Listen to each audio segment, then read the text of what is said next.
안녕하세요. 드라마 읽어드리는 채널 리뉴얼입니다. 대놓고 공조 시작하는 수재와 윤세필의 모습이 기대되는 왜 오수재인가 9회 미리 보러 가시죠.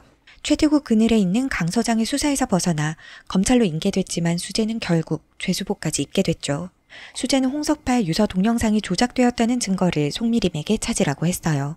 공찬의 가게 형들이 영상에서 계속 반복되는 홍석파의 수신호를 발견해내 해석해보니 1, 9. 즉 최태국의 찐 설거지꾼 하실장을 외치고 있었죠. 그 사이 한수바이오 USB는 최태국 손에 들어가고 말았죠. 수재는 최태국이 진범이라는 생각을 점점 굳혀갑니다. 그리고 최태국 손에 들어간 또 하나의 자료. 영감님들은 물론 한기태까지 찐하게 놀던 모습이 찍힌 룸살롱 별장 영상. 이제 두 영감님 한 큐에 보낼 칼이 모두 최태국 손에 들어왔는데 언제 어떻게 이 칼을 휘두를까요? TK 로펌은 오수재 사건에 바로 선긋기 들어갔죠. 수재 사건으로 연일 뉴스는 시끄럽고 이것을 지켜보는 백진기 표정이 예사롭지 않네요. 곧이어 SP파트너스 윤세필은 한수바이오 매각을 중단하겠다고 하죠. 매각 계약서 특약사항, 오수재 변호사가 매각 담당을 하기로 했었습니다. 매각이 중단된 진짜 이유가 오수재 때문이라는 것을 알게 된 한 회장은 바로 이 계약을 담당했던 한기택을 버려버리고 한기택은 최태국을 찾아갑니다. 한수바이오 매각을 위해서는 수재를 꺼낼 수밖에 없는 상황. 경찰에 순순히 잡혀 들어갈 때부터 수재는 곧 풀려날 거라 예상하고 있었겠죠? 원수는 외나무다리에서 만난다고 하죠. 수재를 구속하기 위한 영장 실질심사 판사로 서교수 와이프가 나타났어요. 수재에게 원한이 있는 판사가 제대로 된 판결을 내릴 수 있을지 쫀득하게 지켜보는 순간 갑자기 한기택이 진범이라며 자수를 해버렸죠. 최태국에게 매수당한 한기택 덕분에 수재는 날개를 달게 됐어요. 홍석발 사건의 중심에 하실장이 서 있다는 걸 알게 된 이상 최윤상도 더 이상 가만히 있을 수가 없죠. 일부러 직접 하실장 사무실을 털어 수재를 돕고 최태국에게서 리걸 클리닉 멤버를 건드리지 않겠다는 약속을 받아냅니다. 최태국은 아들이 한 짓이 괘씸하긴 하지만 모질이 최주환보다 더 영리한 윤상이가 이를 배워 후계자가 되겠다는 포부를 밝히자 흡족해하는 듯 했어요. 시원시원한 전개가 이어지다 풀려난 수재와 공찬이 포옹을 하며 8회는 끝이 났죠.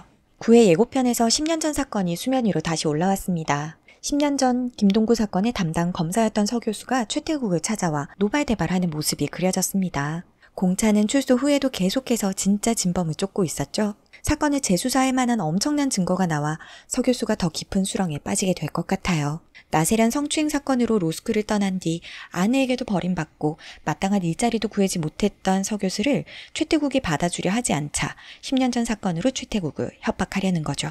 유력한 대선 후보도 손에 쥐락 펴락하는 최태국이 고작 서 교수 협박에 흔들릴 리가 없는데 서 교수 명주를 당기고 싶은 걸까요? 아재 3인방이 망하길 바라는 이유를 묻는 수재에게 윤세필은 10년 전부터 라고 대답해요. 10년 전이 핫키워드로 떠오른 예고편.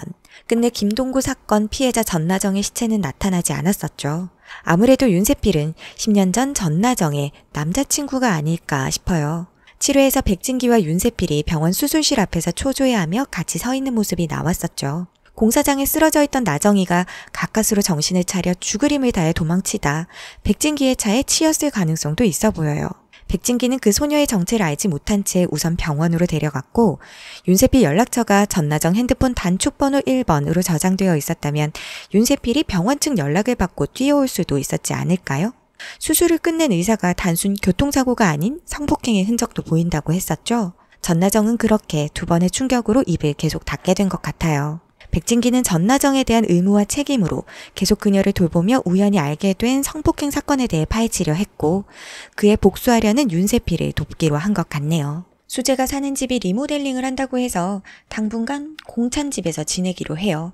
이 사실을 알게 된 로스쿨은 또 남학생 집에서 기거하는 수재의 품행을 문제 삼고 결국 수재는 로스쿨 정리하고 TK로 돌아가게 될 것 같네요.